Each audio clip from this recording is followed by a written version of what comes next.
سلام به دانش آموزان عزیز پایه دهم. امیدوارم حال دلتون خوب باشه و پر باشید از انرژی مثبت. خدمتتون رسیدیم با مجموعه فیزیک دهم زیر ذره‌بین و قصد داریم در این مجموعه خط به خط کتاب درسی و در کنار یکدیگر آنالیز کنیم و نکات مهم امتحان نهایی رو استخراج کنیم. پس با من همراه باشید. فقط مواد لازم برای اینکه شروع کنیم یه کتاب و یه قلم خودکار و یه هایلایتر. بریم براش. بدون معطلی میریم سراغ فصل اول فیزیک دهم، یعنی فیزیک و اندازه‌گیری. قراره توی این فصل با بحث شگاری و مبحث تبدیل باید آشنا بشیم. صفحه اول کتاب دیتای آنچنانی نداره، خیلی بهش نمیپردازیم. و صفحه دوم استارت کارمون رو میزنیم.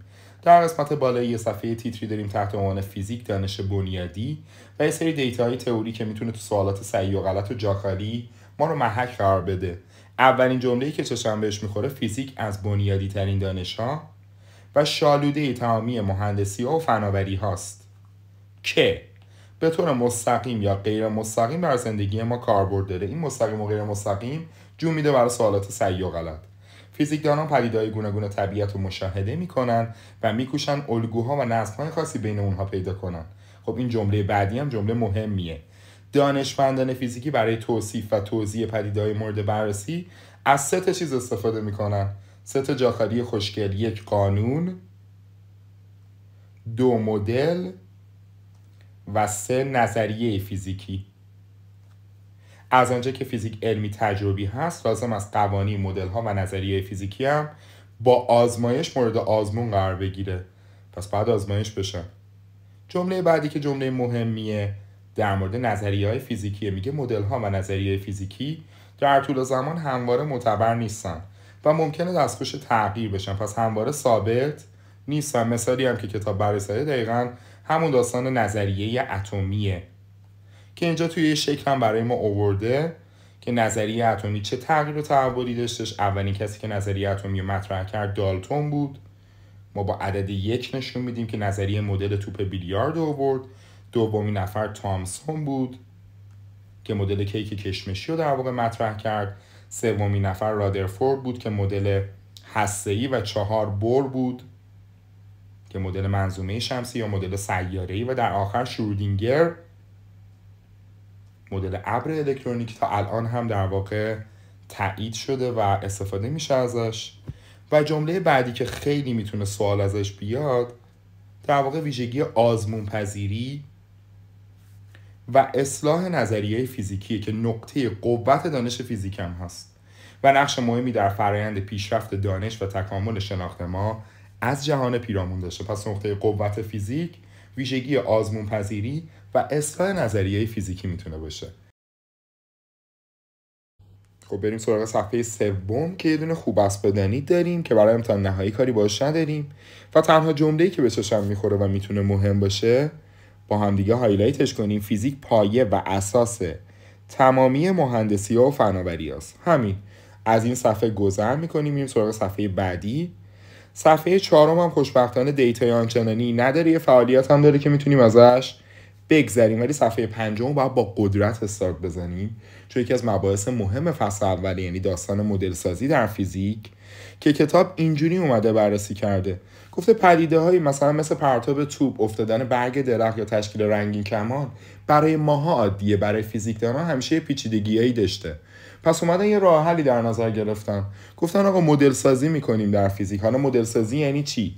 مدل سازی در فیزیک یعنی فرایندی که طی اون یه پدیده فیزیکی و آنقدر ساده و آرمانی در نظر بگیریم تا بتونیم تازه اونو بررسی و تحلیل کنیم. پس تو این جمله‌ای که با هم بررسی کردیم 2 کلمه کلیدی هم داشتیم، یعنی ساده و آرمانی. خب برای شناخت بهتر این فرایند هم اومده یه مثال زده که همون پرتاب یک توپه که هم شکلش رو داده که باید بهش بپردازیم، هم یه داستانی برای ما تعریف کرده. ما ذره میایم پایین‌تر جمله ها رو تا میرسیم با مدل سازی حرکت یک توپ. قراره ببینیم توی این مدل سازی چی کارا کردیم. برای اینکه بیایم پیچیدگی ها رو کم کنیم شکلش رو در نظر نگرفتیم، یعنی با چشم پوشی از اندازه و شکلش اومدیم اونو به صورت یک جسم نقطه‌ای در نظر گرفتیم. همچنین در نظر گرفتیم که توپ در خلأه، یعنی توپ ما مقاومت هوا و اثر وزش بادو در نظر نگرفته براش. با تغییر فاصله توپ هم گفتیم وزنش ثابته درسته از مرکز زمین داره دور میشه ولی وزنش رو ثابت در نظر گرفتیم. همه این کارا رو انجام دادیم تا بتونیم حرکت اون رو بررسی و تحلیل کنیم.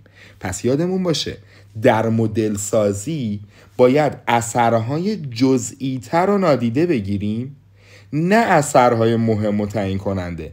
یعنی نمیتونیم کلا وزن توپ رو در نظر نگیریم یا اون نیرویی که به اون جهتی که ما وارد کردیم رو در نظر نگیریم. اینجا هم دقیقا این دوتا شکل همینا رو قراره به ما بگه. یعنی گفته شکل 3-1 استفاده از یک مدل آرمانی ساده برای تحلیل حرکت یک توپ بسکتبال در هوا. همینا میاد تو امتحان نهایی ها، از فضا نمیارن سوالا رو. توپ بسکتبال اومده تو مدل آرمانی به صورت یک جسم نقطه‌ای در نظر گرفته. خب پس میتونه همه اینا مهم باشه دیگه. ما کلن یه تیکه رو حواسمون باشه بهش. و نیروی گرانشی رو نمیتونسته در نظر نگیره، یعنی این اثر مهمی بوده. چیزایی که توی مدل آرمانی باقی موندن اثر مهمی. از چیا صرف نظر کرده؟ مقاومت هوا و باد. یا توپ بسکتبال علاوه بر این که داره یه مسیری رو طی میکنه همزمان داره میچرخه دیگه، اون اسپین یا اون چرخشش هم در نظر نگرفته، چون اینا اثرهای چی بودن؟ اثرهای جزئی بودن. پس میتونیم اینا رو در نظر نگیریم. ولی اثرهای مهم و تعیین کننده رو نمیتونیم در نظر نگیریم، باید تو مدلمون حتما بیاد. این باکس سمت چپ کتابم مهمه، یعنی از اینم سوال قراره ببینی. مکانیک یکی از شاخه‌های فیزیکه که در آن به بررسی حرکت اجسام و نیروهای وارد شده به آنها میپردازه. این تعریفیه برای مکانیک. بعیده کتاب یا امتحان سراغ این قسمت از کتاب بره. مثال زده، مثاله میتونه بیاد در فصل سومم این مدل سازی رو قرار استفاده کنیم. خب وقتی ما داریم یه نیرویی وارد میکنیم حالا به یه باکسی که اون باکس رو میان به صورت یک نقطه در نظر میگیرن. ببین اینجا رو، پس به صورت یک جسم نقطه‌ای در نظر میگیریم، اولین مسیرمونه. خب یه نیروی ما وارد میکنیم، یه نیروی استکاک هم هست که ضد ماه. از هیچ کدوم اینا نمیتونیم بگذریم، هر دوی اینا در واقع تعیین کنندن. پس در واقع توی مدل سازیمون نیروی دست رو به سمت راست در نظر گرفتیم، نیروی استکاک هم همیشه میدونیم بچه‌ها برخلاف مسیر حرکت ما. حالا تو فصل سوم به موقع بهش میپردازیم. این صفحه مهمی بود، برای همین کاملا آنالیز کردیم. بریم سراغ صفحه بعدی. بالای صفحه پرسش داریم که در مورد علوم هشتم در زمینه نورشناسیه. گفته اجزای این شکل رو اول توضیح بدیم. خب قطعا یادمون رفته اولین چیزی که من دارم میبینم باریکه نوره. باریکه نور میشه نوری که از یک روزنه خارج شود. دومین جزئی که من دارم میبینم پرتو نوره که میشد کوچکترین جزء باریکه نور. و سومین جزئی که من دارم میبینم لیزر مدادیه، وسیله‌ای که نور رو به صورت موازی خارج میکرد. وسیله‌ای که نور رو به صورت موازی منتشر میکرد. خب دو مدل سازی هم داریم اینجا میبینیم. گفته این دوتا رو بیا بررسی کن. در مدل سازی شکل الف پرتوهای نور به صورت موازی از لیزر خارج شدن، یعنی موازی در نظر گرفتیم. این شد مدل سازی الفمون. یه دونه هم شکل ب داریم، بیایم اینم با هم بررسی کنیم. توی شکل ب پرتوهای نور خورشید موازی هستند. بله.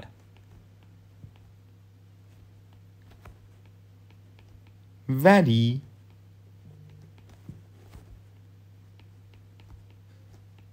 به صورت واگرا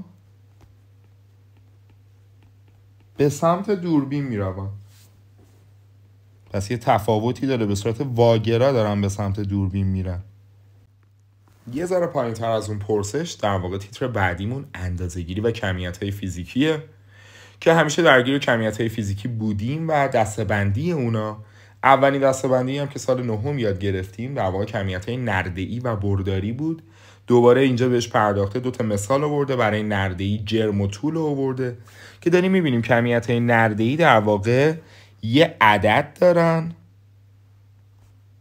یه دونه هم یکا دارن، یعنی هم اندازه دارن هم یکا دارن. خب و کمیت‌های برداری هم که مثال زده سرعت متوسط رو گفته، مثلا 25 کیلومتر بر ساعت به طرف شمال داری میبینی یه جهتی هم اضافه شد، یه جابجایی که بازم پارسال بحثش بود که اینا هم عدد دارن هم یکا دارن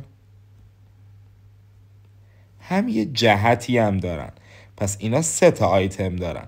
حالا بریم متن ببینیم چیا داره برامون. هایلایترمون رو برداریم دوباره. گفتم همونطور که از پیش گفتیم فیزیک علمی تجربیه. خب اینا رو ازش میگذریم. در فیزیک هر چیزی که بتونیم اندازه بگیریم میشه کمیت دیگه، مثل طول، جرم، تندی، نیرو، زمان، اینا رو میگیم کمیت فیزیکی.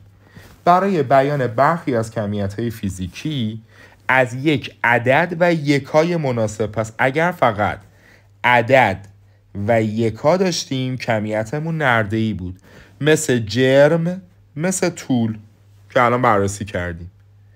اگر علاوه بر اینها، یعنی علاوه بر عدد و یکای مناسب، یه جهت هم داشتیم کمیتمون برداری بود. پس یادمون باشه مثالاش هم مثل جابجایی و سرعت و شتاب و نیرو که گفته خودشم توی علوم سال 9 اینا رو داشتیم ما. چند تا مثال هم زده، مثلا کمیت های برداری مثل نیرو، خب ما میدونیم نمادش F بود، شتاب A بود. این علامت پیکانی یا این فلشی که بالا میذاریم در واقع یعنی این که یه جهتی هم داره، پس یه کمیت برداری محسوب میشه. خب بریم سراغ صفحه 7 که از اون صفحه سوالخیزه و کلی نکته امتحانی داریم توش. هایلایتر تو آماده کن. بالای صفحه اندازه‌گیری و دستگاه بین‌المللی یکاها رو نوشته. برای انجام اندازه‌گیری‌های درست و قابل اطمینان به یکاهای اندازه‌گیری نیاز داریم که تغییر نکنه و قابلیت بازتولید داشته باشه. حالا قراره این دوتا رو باز کنه برامونا، پس جاخالی مهمی میتونه باشه اینا. دستگاه یکاهایی که امروزه بیشتر مهندسان در دانشمندان علوم در سراسر جهان به کار میبرن همون دستگاه SI، دستگاه بین المللی یکاها. خب اینو قبلا تو کلاسامون گفتیم، خیلی مهم نیست، ولی 7 کمیت رو به عنوان کمیت اصلی در نظر گرفته. در واقع بحث اصلی من توی این صفحه این دوتا جدولیه که ما سمت چپ داریم میبینیم.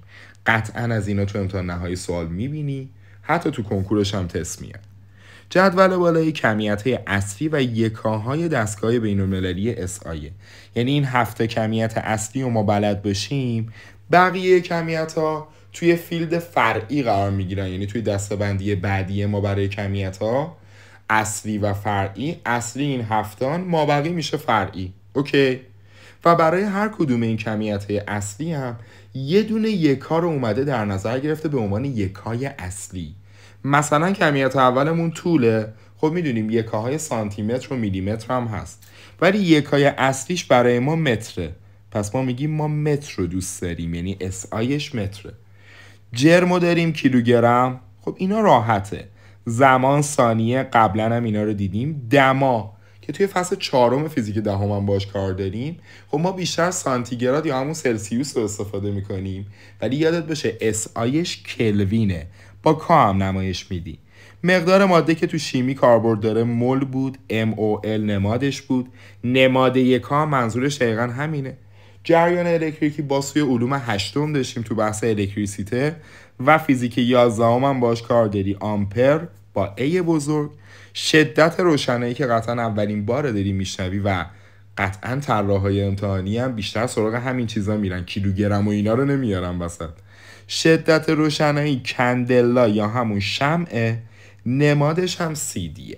خب این شد جدول اولمون که جدول مهمی هم هست. جدول پایینی در واقع چند تا مثال از یکاهای فرعی زده توی SI. مثلا تندی و سرعت فرعیه دیگه، جزء اون 7 نبود. بعد یکاشو گفته، حالا اون یکاها رو اومده بر اساس یکاهای اصلی، یعنی میخواد بهت اینو بگه که کمیت‌های فرعی از کمیت‌های اصلی ساخته شدن. همین. خب تندی و سرعت رو یادت باشه متر بر ثانیه بازم متر بر ثانیه، یعنی یکاش با یکاهایی که ساخته شده همونه. شتاب MSO بود دیگه پارسال، متر بر مربع ثانیه. ولی مثلا نیرو، فشار و انرژی که اکثرا بچه یادتون باشه سوال تستی از اینا میدن چون شبیه همن، یعنی نیرو نیوتونه، خب میدونم، ولی نیوتن از چی ساخته شده؟ کیلوگرم MS2.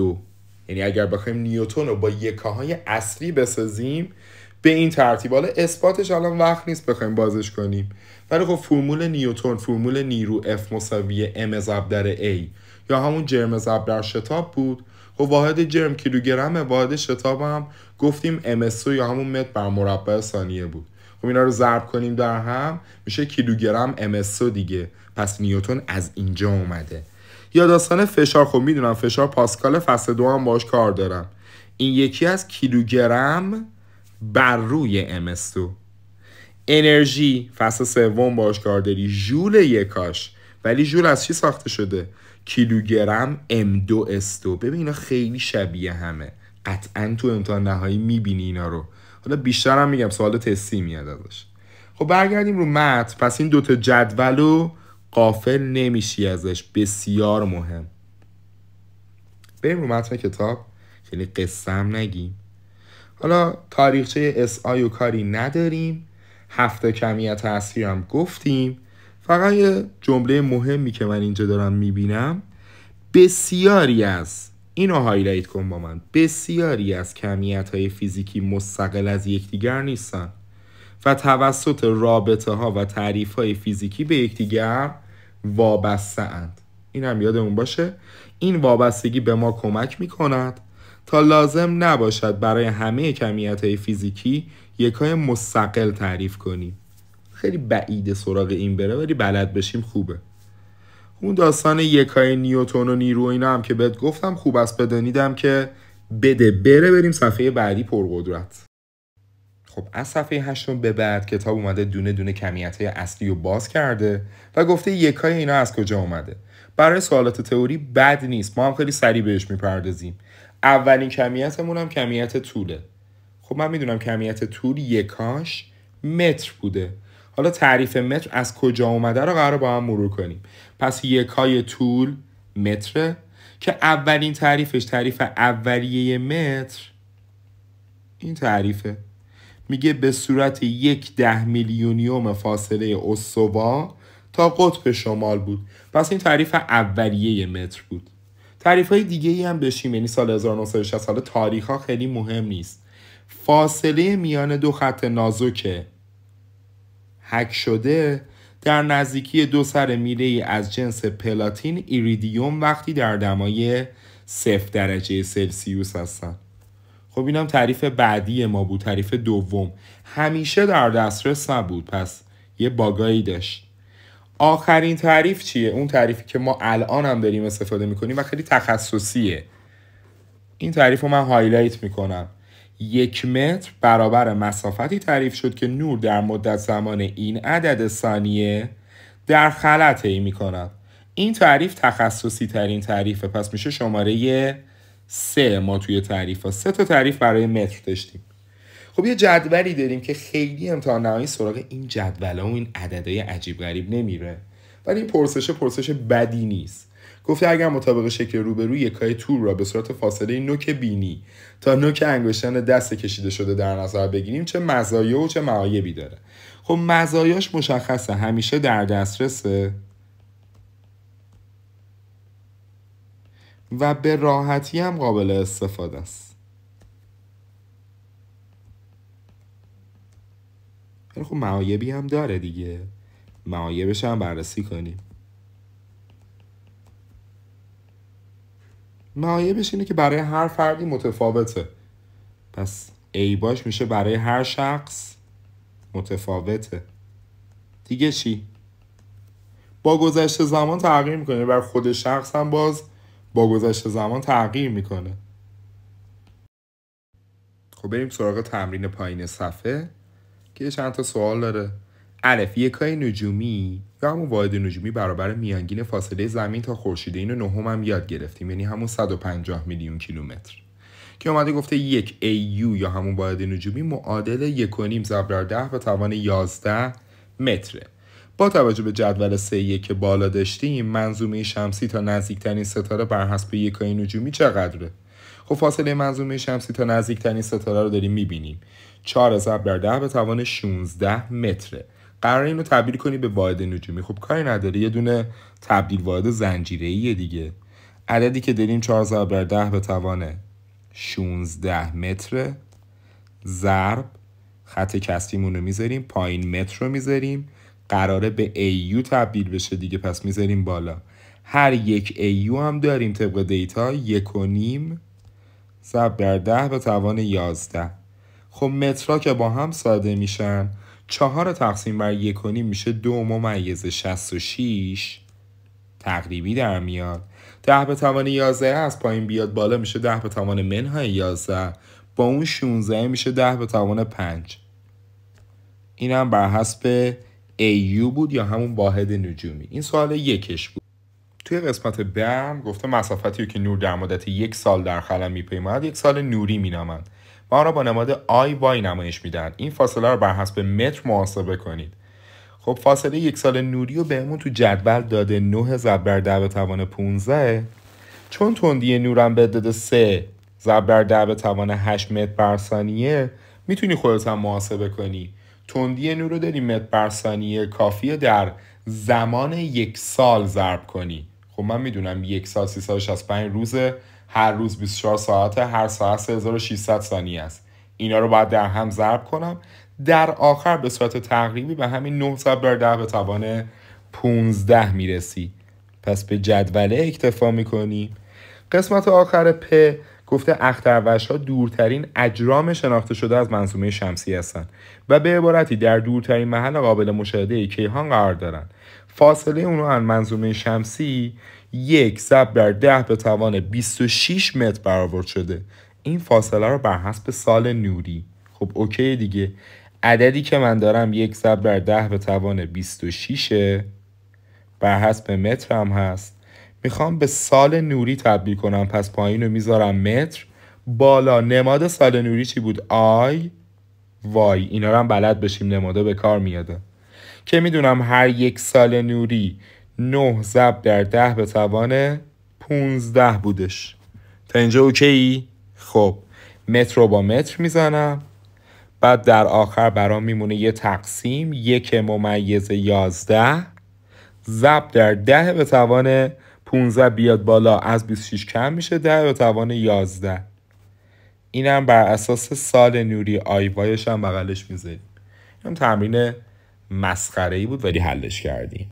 خب در صفحه 9 به کمیت بعدی یعنی جرم پرداخته شده که میدونیم یکای اصلی جرم در SI کیلوگرم هستش و تعریف کیلوگرم هم بهمون گفته که در واقع به صورت جرم استوانه‌ای فلزی از جنس آلیاژ پلاتین ایریدیوم تعریف شده است. همون آلیاژی که توی استاندارد متر باش کار داشتیم. یه جدولی داریم که جدول مهمی نیست و کمیت بعدی از کمیت اصلی یعنی کمیت زمان که میدونیم یکای زمان ثانیه هستش. تعریف ثانیه به صورت 1 بر روی 86400 میانگین روز خورشیدی تعریف میشه. استاندارد کنونی زمان که در ساعت‌های اتمی هم به کار گرفته میشه دقت بسیار بالایی داره. یه فعالیت داریم که فعالیت هم مهم نیست، جدول سمت چپ هم مهم نیست، پس میتونیم بریم سراغ صفحه 10. خب توی صفحه 10 بالای صفحه خوب است بدانید داریم که خیلی کاری باهاش نداریم، به نیمه اول فصل اول هم رسیدیم. در واقع تبدیل یک‌ها اینجا مطرح میشه. خب ما میدونیم سوالات فیزیک همیشه مشکل تبدیل واحد رو دارن و واحد اون چیزی که ما میخوایم نیستن. روشی که کتاب در واقع توصیه کرده و باید از این روش حل کنیم تبدیل واحدمونو، روش تبدیل واحد زنجیره‌ایه.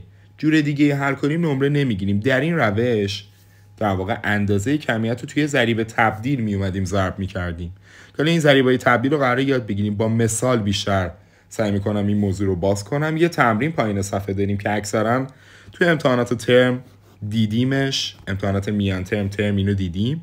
در فیزیک تغییر هر کمیت نسبت به زمان و معمولا آهنگ اون کمیت میگیم. پس توی این تمرینه یه تعریف مهم هم داریم که در واقع تعریف آهنگ در فیزیکه. پس تغییر هر کمیت نسبت به زمان رو میگیم آهنگ اون کمیت. از شیلنگ روبرو داره آب با آهنگ 125 سانتی متر مکعب بر ثانیه خارج میشه. این آهنگ رو گفته به روش تبدیل زنجیره‌ای بر حسب یکای لیتر بر دقیقه بنویسید. هر لیتر هم گفته معادل 1000 سانتی متر مکعبه. پس یه دیتایی هم بهمون داده. اول اون عددی که داریم رو می‌نویسیم طبق روال 125 سانتی متر مکعب بر ثانیه با واحده ضرب. باید از اینجا به بعد خط کسری بذاریم. چند تا تبدیل داریم. باید سانتی متر مکعبمون بشه لیتر، ثانیه‌مون هم بشه دقیقه. پس 2 تا تبدیل داریم دیگه، 2 تا خط کسری میذارم. حالا چیدمان این واحدا مهمه. خب سانتی متر مکعب بالاه، پس باید بیارمش پایین بذارم. قراره به چی تبدیل بشه؟ به لیتر. پس لیتر رو میذارم بالا. ثانیه پایینه، میارمش بالا میذارم. قراره به چی تبدیل بشه؟ به دقیقه. دقیقه رو میذارم پایین. حالا میرم سراغ عدد گذاری. خب میدونم بین سانتی متر مکعب و لیتر بزرگی لیترشون گفته هر 1 لیتر، پس بغل لیتر یه دونه 1 میذارم. هر 1 لیتر هم چقدره؟ 1000 سانتی متر مکعبه. حواسمون باشه باید یه جوری این عدد رو بذاریم که بالا و پایین کسر با هم برابر باشه، یعنی در مجموع این کسره بشه 1. برای ثانیه و دقیقه هم همین ترتیب، یعنی 1 دقیقه 60 ثانیه بود. حالا میتونم خط بزنم. میدونم سانتی متر مکعب این پایین با سانتی متر مکعب بالا میره و ثانیه هم با ثانیه میره، یعنی من کارمو درست انجام دادم چون لیتر و دقیقه برای من موندش. کافیه بیام ضرب کنم، یعنی 125 رو ضرب در 60 کنم. در نهایت جوابش رو یه تقسیم بر 1000 هم میکنم که جوابم میشه 7.5 لیتر بر دقیقه. خب اینم یکی از تمرینای کتاب بود. احتمال اینکه تو امتحان نهایی هم بیاد هست.